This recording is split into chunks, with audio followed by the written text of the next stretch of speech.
Canada میں رہتے ہیں، بھارت پاکستان زیادہ جاتے ہیں.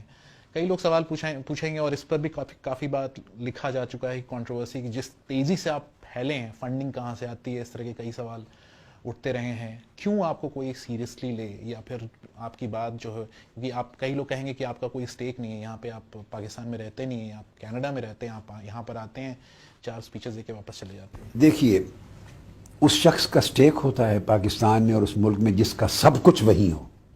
خود وہ کہیں جائے کہیں آئے، اس سے کوئی میرا دنیا کے 90 ملکوں میں نیٹ ورک ہے، میری family all over the world.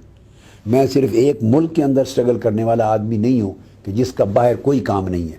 میں نے 30-35 سال کے اندر دنیا کے مور دین 90 کنٹری میں ایک دنیا، ایک کائنات پھیلائی ہے. وہ ساری میری فیملی ہے، میں نے سب کو لک آفٹر کرنا ہے. اور وہ انسٹیٹیوشنز ہیں اور ان کی بھی توقعات ہیں، تو میں نے اپنے ٹائم کا شیئر ہر ایک کو دینا ہوتا ہے.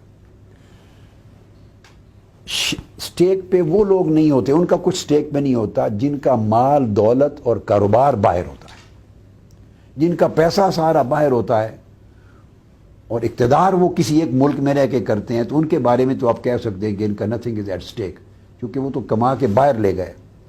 ہماری تو کوئی باہر جائیدادیں اور کوئی بزنس، کوئی انڈسٹریز، کوئی فیکٹریز نہیں ہیں. میں تو ایک سادہ زندگی گزارتا ہوں باہر، اور میرا سارا کچھ، میرا گھر، میری فیملی، میرے بچے، میرے فیملی سارے وہ بھی لاہور میں رہتے ہیں.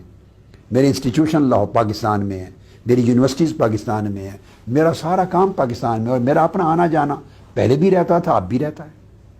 ورلڈ وائڈ میں چونکہ ایک سٹرگل کرتا ہوں تو اس لیے مجھے ٹریول کرنا پڑتا ہے. ایسا نہیں ہے کہ مطلب یہ نہیں کہ تھوڑے دنوں تک آئے، سینٹر سٹیج لیا اور اس کے بعد سے نہیں ایسا نہیں ہے. میں نے ورلڈ وائڈ پہلے بھی کام کرتا تھا، اب بھی کرنا.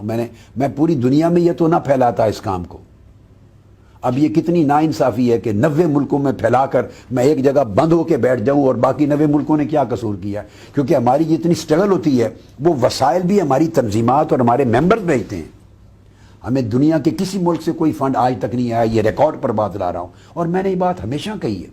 اسلام آباد میں نے یہاں تک کہا تھا کہ آپ قانون بنائیں، جو لوگ کہیں سے فنڈنگ لیتے ہیں ان کی سزا موت کر دیں. اور سب سے پہلے میں اپنے آپ کو پیش کرتا ہوں، بنائیں.